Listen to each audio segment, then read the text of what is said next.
My mom let me struggle for years to earn my dad's love, knowing I wasn't his biological son, and now I don't know if I can forgive her. Posted by you/foreverplane70101. My 17M parents were young when they got married. My mother, 38F, is a stay-at-home mom and works part-time, while my dad, 40M, is a software developer. I am the oldest of 4 siblings. I have been treated like the black sheep of the family for as long as I can remember. Birthdays never meant anything, just a cupcake from my mom and no presents. I wasn't allowed to have friends over. Christmas was never something I looked forward to. At most, I would get some socks while I watched my dad, aunts, uncles, and grandparents give my siblings gifts, new bikes, the latest fashionable clothes, phones, game consoles, games, you name it, they got it. The same went for their birthdays, big parties where their friends and family would show up and shower them with gifts. I was never allowed on family trips or vacations. I was left behind to stay with my grandparents, who were strict about everything I did. Sometimes, they would even call someone else to pick me up when I was supposed to stay with them. My mom got a part-time job when I was 13, and sometimes she would ask if we could just spend the day together while my dad and siblings were out, even if it was just to get ice cream. When I was home, I mostly stayed in my room and studied. It didn't matter how well I did in school or sports, my dad showed no interest. I was able to earn some money by tutoring, and I eventually managed to get a part-time job at a food court and a grocery store, which meant I spent less time at home.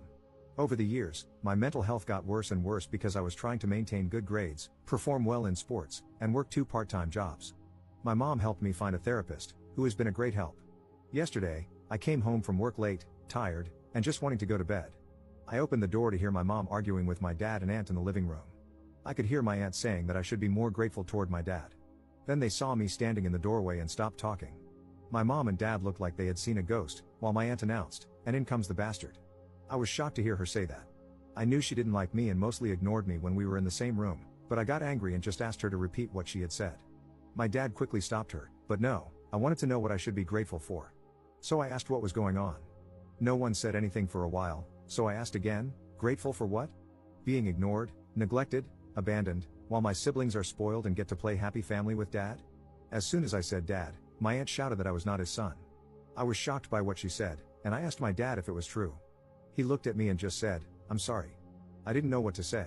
I looked at my mom, and she said nothing. I went to my room and just started crying. Later, my mom found me on the floor, shaking and crying. She helped me up and stayed with me until I fell asleep. I woke up this morning and called in sick. I barely left my room today. I just feel like everything I've done to make the man I call dad proud, or just to get him to acknowledge me, has been a waste of my life. I wish I had known years ago. Edit. After I put up this post, I had to get out of the house. I wanted to be alone for a while, and the thoughts of ending things became too hard to ignore. So, I called my best friend, and he picked me up. We went for a drive, and I told him what had happened yesterday. He just listened while I cried and told him everything. He already knew my father was like this, but not the extended family. I had never seen him so angry before. He had to pull over to calm himself down. I showed him the post, and he was silent for a while. After a few minutes, he told me that no matter what, I was his best friend, and he asked if it would be okay for him to maybe talk to his parents about me staying at his place for some time. I said yes. He dropped me off at home, and we got out of the car and talked for a bit. Before he left, he gave me a hug and said that whenever I felt alone, I should give him a call. When I entered the house, I ignored everyone. First, I would like to thank everyone for your comments. Though I have not responded, I have read through all of them. They have not only been helpful in helping me see things differently, but they have also encouraged me to stay strong until I can move out. You are right, this man is not my dad or father, and I will no longer see him as such. I will try to get some answers about why I am being abused, why no one told me anything all these years, and most importantly, who my real biological father is. Is he alive? Does he know I exist? To clarify one thing, I have no idea who anyone on my mother's side of the family is, and therefore, there is no contact with them. My 18th birthday is at the end of the summer, and I plan to move out that day, or even sooner, if I have the opportunity to do so. Commenter. So sorry to hear that. I can't imagine what you've been through or are going through. You do seem like a good kid, your whole life is ahead of you, and I'm sure good things await. You'll come out of this stronger and wiser. Didn't your mother and her husband say anything to you after you got home? Didn't they try to stop you from going to your friend or at least talk to you about this? Ops response. When I left, I didn't say anything. I just texted my mom that I was out and would be back later. When I got home, my mom tried to say something, but I ignored it and went to my room. She came to check on me later and asked if I'd like to come down for dinner, but I declined and said I wasn't hungry. She stayed for a while and tried to get me to open up. I just asked why she never told me that he wasn't my father. She didn't answer the question and just said how sorry she was that I had to find out this way, And then she left. Update 4 days later. So, a lot has happened in these past few days, and I am conflicted about many things right now. However, I am hopeful that I can start to heal mentally. Also, sorry for the long post. On Thursday, before I left for work at the grocery store, my father, whom I will refer to as K, called out to me. I responded by saying, yes, his first name. He looked confused because I have always called him Dad before. After a bit of silence, I bluntly asked, what? He didn't respond and just told me it was nothing, so I went to catch the bus. When I got home late in the evening, my mom wanted to know why I called K by his first name. I told her that he never treated me as anything close to a son, so why should I call him Dad anymore? She had no answer, but she told me he was hurt by it. I wanted to scream when she said that. Yesterday, I had an appointment with my therapist, and I cannot put into words how much she has helped me over the years. Later, my best friend called to let me know that I could stay with them if I wanted. This morning, when I woke up, my mom was already awake and making breakfast. I asked her if we could talk alone today, as it was important. She agreed to talk after breakfast because Kay had to leave for work shortly after. After Kay left, she told my siblings not to enter the kitchen for a while. I am paraphrasing a bit because it was a long conversation. We sat down, and I found it hard to get the words out at first. But I told my mom that I couldn't get over the way I've been treated and neglected by Kay and his side of the family for all these years, and I needed to know why she allowed it. At first, she tried to dodge the question and gave me the same answers as always. But I didn't give in and told her that this was important to me. Again, she tried to dodge it, so I told her that I couldn't do this anymore. I was going to pack up some of my things and move out, and until she was ready to tell me the things I needed to hear, we would not be on speaking terms. She started to tear up and just kept saying, "I'm so sorry," over and over. It hurt me in that moment to see my mom cry, but I tried my hardest to keep my emotions in and asked her again, why?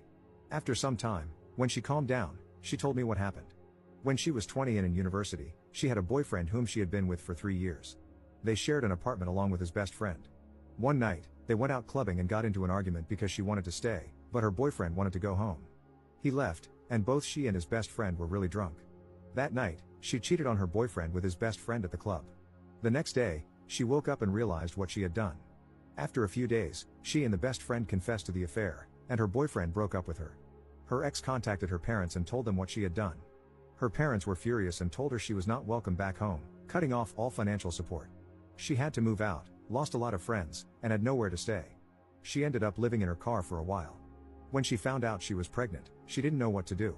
She went back to the apartment to find that her ex and his best friend no longer lived there. She tried calling and texting them, but they didn't pick up or respond to her messages. She eventually got a job at a cafe, where she met Kay. He was a regular customer, and they got to know each other. Kay asked her out, and even though she told him she was pregnant, he didn't care at the time. However, Kay's parents were not happy that their son was dating a pregnant woman and a cheater and threatened to cut him out of their lives. Kay got scared and was going to break up with her, but she begged him not to and promised to be the perfect wife and have his kids. They made plans to get married soon after I was born. Kay never showed any interest in me when I was born, but my mom lived with the hope that one day he would. After hearing all of this, I didn't know what to say for a while. After thinking for a moment, I asked if she had ever tried to contact my possible biological father. She said no, but based on the timeline, her affair partner was most likely my biological father, though she couldn't be 100% sure. I asked if she had ever tried to reconnect with her family. She said she tried when she was about to get married, but her parents, siblings, aunts, and uncles didn't want to see her, so she gave up. I asked her why Kay was hurt by me calling him by his first name. She told me he had been seeing a therapist for the last 2 years because he had been suffering from depression and guilt. This surprised me. She said it started when I was 15. I had come home after a handball game, where we won, and I was awarded man of the match. I was so happy and excited to tell them about it. My mom was, of course, happy for me, but Kay just told me to put the award with the others in my room. I started crying in front of him and asked why he hated me. He didn't reply, so I went to my room and cried all night. After that, Kay felt a sadness that wouldn't go away, it only grew. My mom eventually convinced him to see a therapist. Over time, the therapist got through to him, and for the past few years, he's been living with this guilt. When I called him by his first name, he realized he had lost me. The next question I was afraid to ask, but I asked if he had ever abused her. She told me he had never abused her and that Kay had only ever loved her. The only time he ever questioned her was when she was pregnant with my younger brother, and he asked for a paternity test, which she understood. When it came back positive, he apologized and never questioned her again. The last question I asked was why I was left with people who abused me physically, mentally, and emotionally while they went on trips and vacations. She was shocked to hear about the physical abuse and asked me what had happened. I told her that I never said anything at the time because I was afraid of Kay's family members when it happened. I told her everything I could remember, but here are some of the things they did. My grandparents would scold me loudly and hit me when I was younger. My aunt never spoke to me unless she needed a favor, only to then go back to ignoring me and telling me to stay in the guest room. When I was 14, my father took the family on a 2-day trip to Croatia but left me with his older brother. His brother asked me to go to the store to buy some things, and of course, I said yes.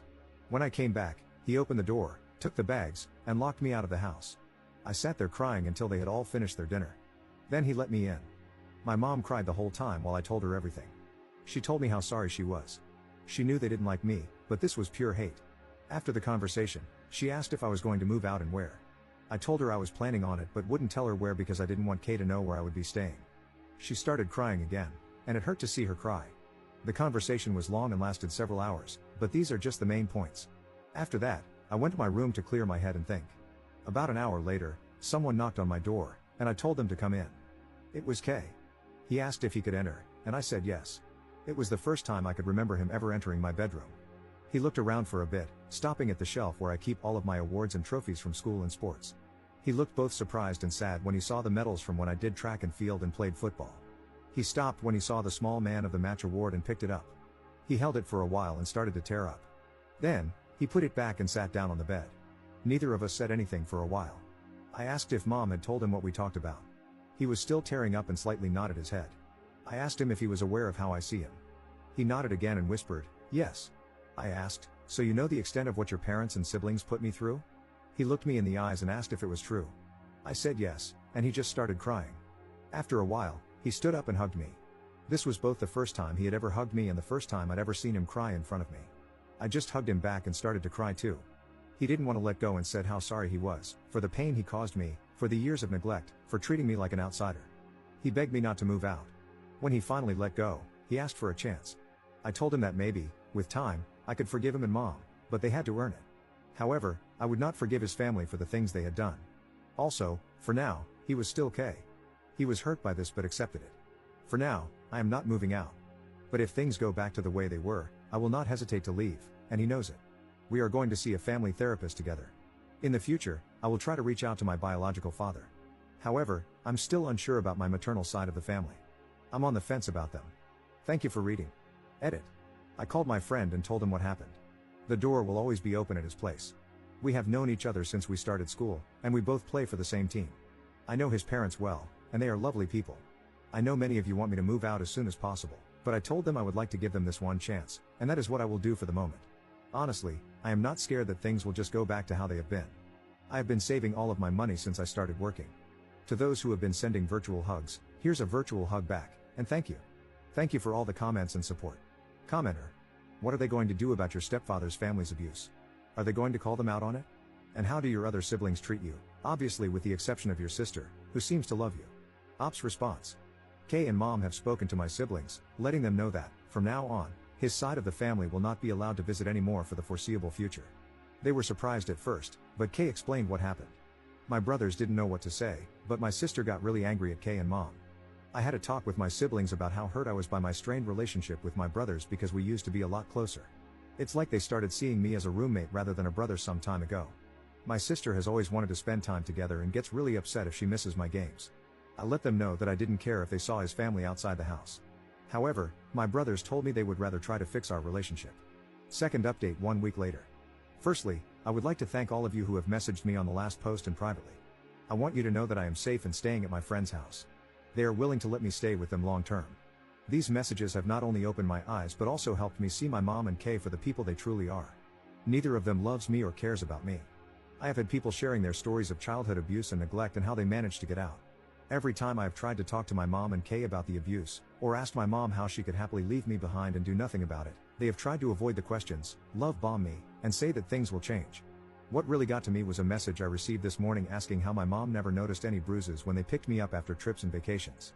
That sealed the deal for me. There is no way someone who is supposedly supposed to care for you wouldn't notice. This morning, I got ready to leave and packed up my things. It wasn't much that I was taking with me. When I was ready, I called my friend and asked him to pick me up when he could and to call me when he was outside. When my friend called me, I moved my things out. I let my mom and Kay know that I would be moving out. They did not take it well and started begging me to stay. I told them that I couldn't stay because it was clear to me that they didn't care about me. Kay got defensive and tried to say that this was my home and I should not leave. I asked him why, after 2 years of therapy, he has remained the same. How come, even though I tried my best, I was still treated like an outsider? He didn't say anything. I asked my mom why she let this go on for years without doing anything to stop it. Again, she didn't say anything. My brothers weren't home, so I went to say goodbye to my sister. It was really hard because she is the only one who has ever treated me with genuine kindness and love. I talked with her a bit, and when I told her that I was leaving, she looked so sad. It was harder than I thought to say goodbye to her. When I got to his car, I just broke down. We drove around for a bit before we got to his place. His dad helped me get settled in the guest room. My friend told his parents about the posts. They asked me to tell them everything, and I did. His parents talked in private for a bit and then let me know that they would rather have me stay with them long term than go back. Again, thank you for everything. Third update 1.5 months later. Just want to give an update on how I'm doing ever since I left. My best friend and his family have been nothing but wonderful.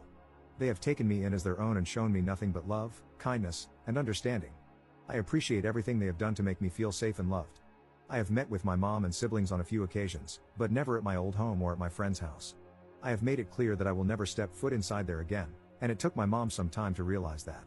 She stopped asking me to come back after I ignored her for a few weeks.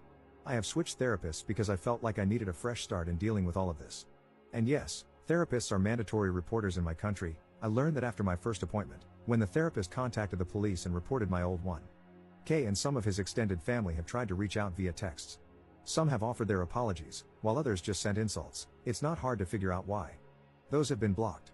To those who apologized, K's parents, brother, and his family, I replied with a simple, I accept your apology, but I do not forgive you. That may never happen, and it will be on my terms. For the foreseeable future, do not contact me again. What happens next, I do not know. I am just going to focus on school, my mental health, and getting a driver's license. Thank you for everything.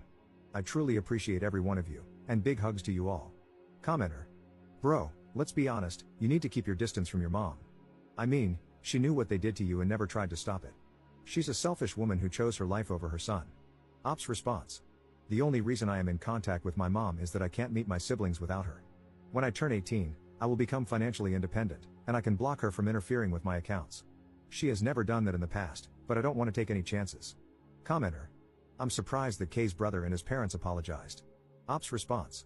I made a police report the day after I moved, and my new therapist also reported them. So, I think it's just an attempt to save face.